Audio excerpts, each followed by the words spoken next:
Mostarsko proljeće 2015. 17. dan Matice Hrvatske. 17. sezona uz jedinstvenu postavku umjetničkih dijela iz fundusa Franjevačke galerije Široki brijeg, koju će otvoriti član predsjedništva Bosne i Hercegovine Dragan Čović. Direktan prijenos svečanog otvorenja od 18 sati. Samo u programu BHT1. Eto, kako reče Misijana, prepušta opet priliku nama da još koju riječ kažemo o ovogodišnjoj i uopće o manifestaciji Mostarsko proljeće, odnosno danima Matice Hrvatske. Ponovno smo u našem improviziranom studiju i imat ću zadovoljstvo prije svega da čestitke uputim i ja osobno gospodinu Ivici Perlenderu za Zlatnu povelju i Kristalnu maticu za vaš dugogodišnji doprinos ovoj manifestaciji. Ja sam bio i, da tako kažem, svjedokom tih vaših doprinosa. Čestitam vam još jednom, hvala vam.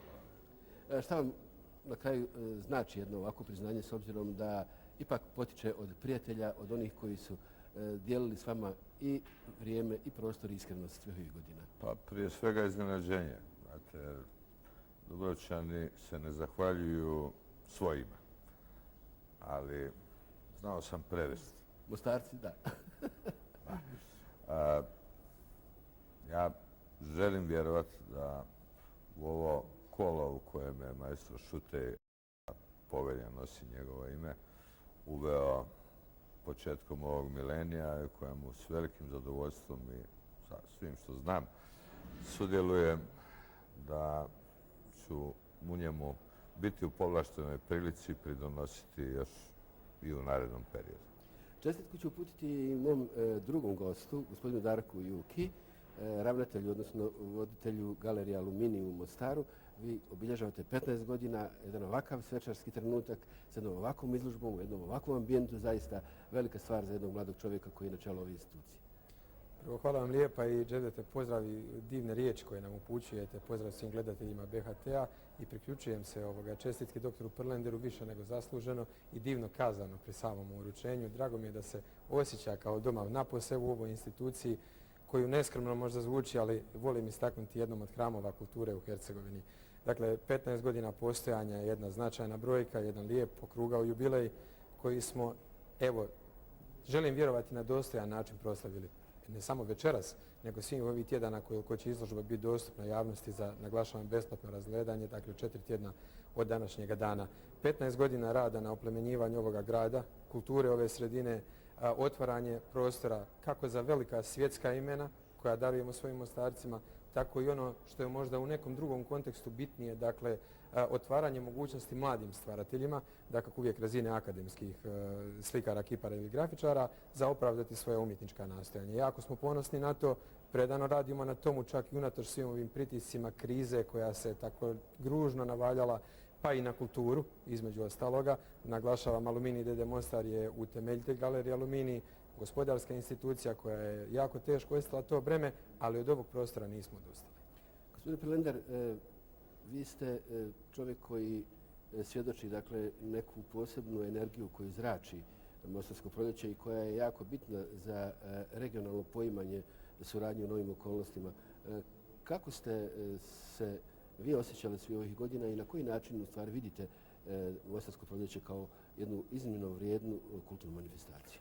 Moram reći da je to sad već dugogodišnji jedan period koji ima razdoblje ozbiljnog rasta, umjetničkog sazrijevanja. Iako je negdje sam zaista dobio potvrdu da sve ono ne što sam radio ja, čemu sam ja pripomagao, nego što su radili prije svega brojni Mostarci. Pa gledajte i ovu povlaštenu priliku da, zahvaljujući kolegi, sam primio nagradu između Tišova i Bukovca. S jedne strane me gleda Delacroix, a preko puta su Dalijeve ruke. A čujte, to se baš na svakom uglu ili kantunu ne može sresti.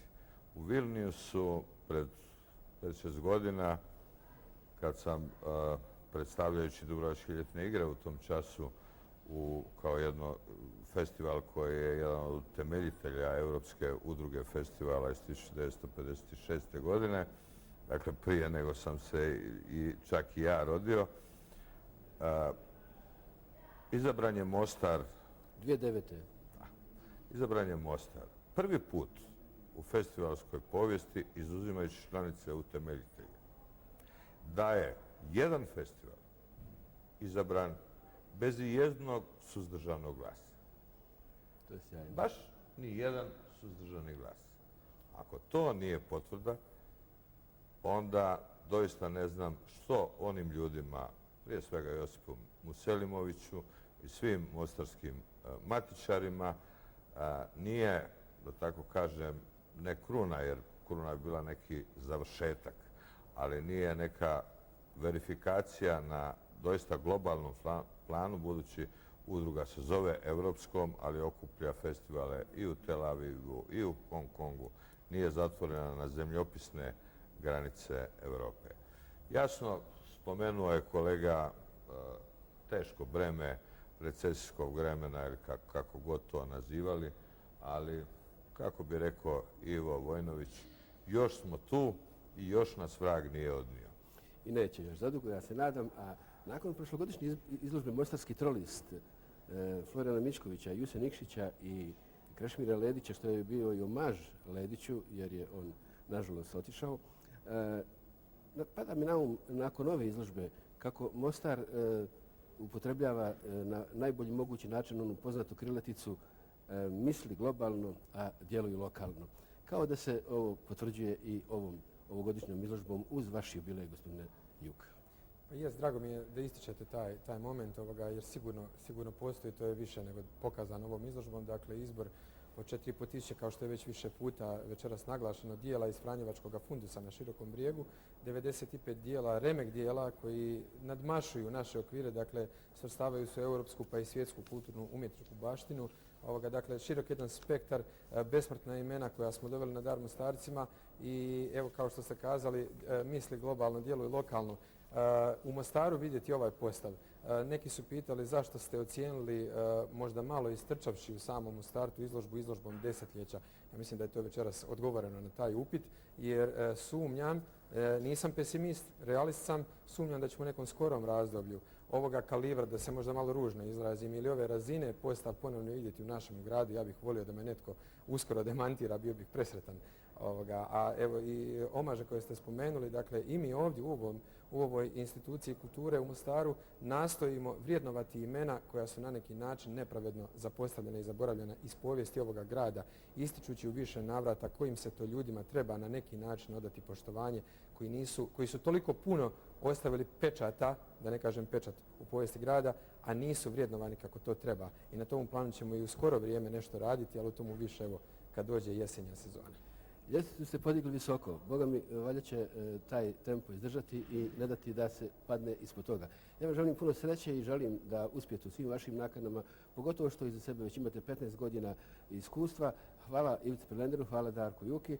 Poštovani gledatelji, ovo je bio direktan prenos iz Galerije Aluminij koja obilježava 15 godina i u kojoj je ovogodišnje 17. Mostarsko proljeće svečano otvoreno jednom veleljepnom izložbom koja će naredna 4 tjedna biti u prilici svima onima koji vole velika umjetnička ostvarenja da je pogledaju, a u velikoj dvorani doma Hercega Stjepana Kosača odvijat će se drugi dio svečane večeri početka 17. Mostarskog proljeća. Naime, u 19 sati i 30 minuta publika će prisustvovati opereti Ive Tjardovića Splitski akvarel u izvedbi orkestra zbora i baletnog ansambla Zagrebačkog gradskog kazališta u režiji Richarda Simonellija. Ja sam Đevdet Tuzlić u ime tehničke ekipe i svih koji su radili na realizaciji ovog prenosa. Želim vam ugodan nastavak večeri.